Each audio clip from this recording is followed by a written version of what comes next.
আমরা করছি টক ঢেঁড়সের টক। আমি নিয়েছি 100 গ্রামের মতো টক ঢেঁড়স। ওটাকে আমি ছাড়িয়ে নিয়েছি, ভালো করে ধুয়ে নিয়েছি। এবার আমি আলু নিয়েছি, বেগুন নিয়েছি, কচু নিয়েছি, এগুলো কেটে ভালো করে ধুয়ে নিয়েছি। আর নিয়েছি নুন, হলুদ আর 5 ফোড়ন আর শুকনো লঙ্কা। এবার আমি গ্যাসে কড়াই বসিয়ে দিয়েছি, গরম হচ্ছে কড়াইটা। কড়াই গরম হয়ে গেছে। এবার আমরা দিয়েছি সর্ষের তেল, অল্পই তেল দেবো। এবার আমরা শুকনো লঙ্কা কাটা দিয়ে দিলাম। এবার দেব 1 চামচের মতো 5 ফোড়ন দিয়ে দিলাম। এবার দেব সবজিগুলো ধুয়ে রাখা, সবজিগুলো দিয়ে দিলাম। দিয়ে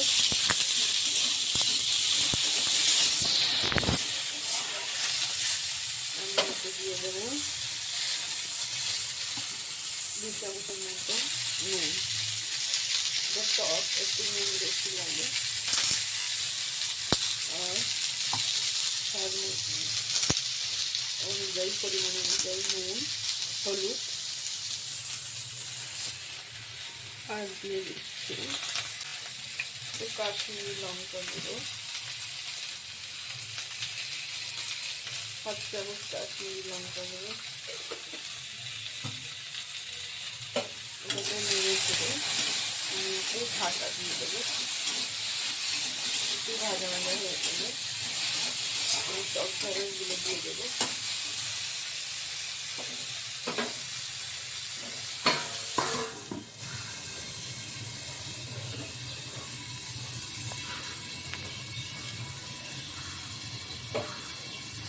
ঢাকাটা তুলে নিচ্ছি। এবার আমি একটু নেড়ে টক ঢেঁড়সগুলো দিয়ে দেবো। দিয়ে দিচ্ছি টক ঢেঁড়স।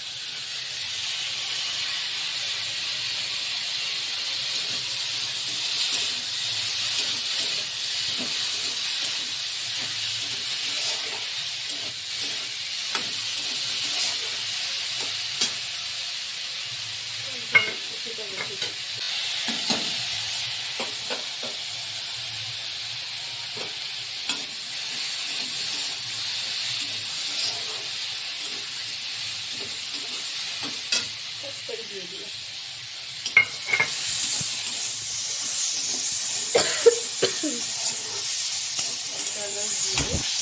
এবার জল দিয়ে দেব, 1 বাটি মতো জল দিয়ে দেব।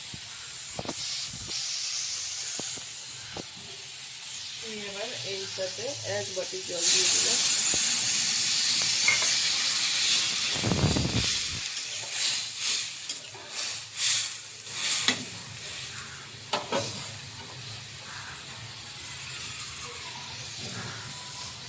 আর 1/2 বাটি, 1.5 বাটি মতো জল দিয়ে দিলাম। এবার আমি এটাকে ঢাকা দিয়ে, আমি এবার চলে এসেছি। 15 মিনিট ঢাকা দিয়েছিলাম। 15 মিনিট বাদে ঢাকাটা খুলছি, দেখি আলু সেদ্ধ হয়েছে কিনা।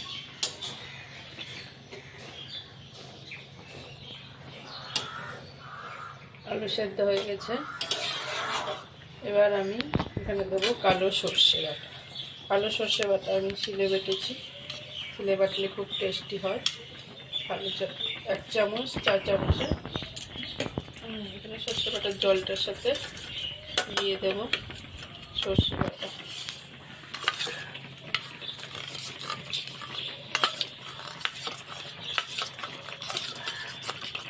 সর্ষে বাটার জলটা আমি দিয়ে দেব। এবার গ্যাসটাকে একটু বাড়িয়ে দেবো।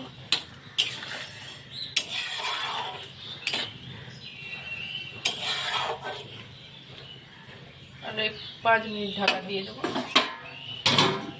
দিলেই রেডি।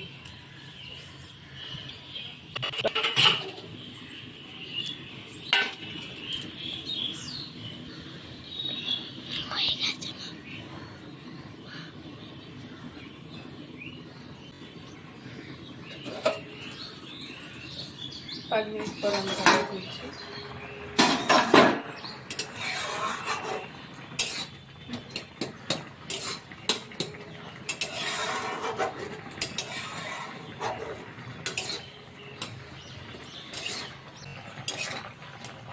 কেউ মাখা মাখা খেতে চাইলে জলটা একটু কমিয়ে দেবে, কেউ যদি ঝোল ঝোল খেতে চায় তাহলে একটু লাগে, খেতে খুব ভালো লাগে। আমার টক রেডি।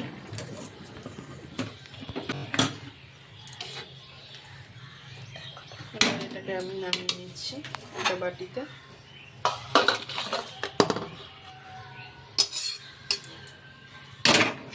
দেখুন কি সুন্দর হয়েছে টকটা। এটা ভাতের সাথে নিরামিষে খুব ভালো লাগে, দারুণ লাগে খেতে। আমার টক রেডি। দেখুন কালারটা খুব সুন্দর এসছে।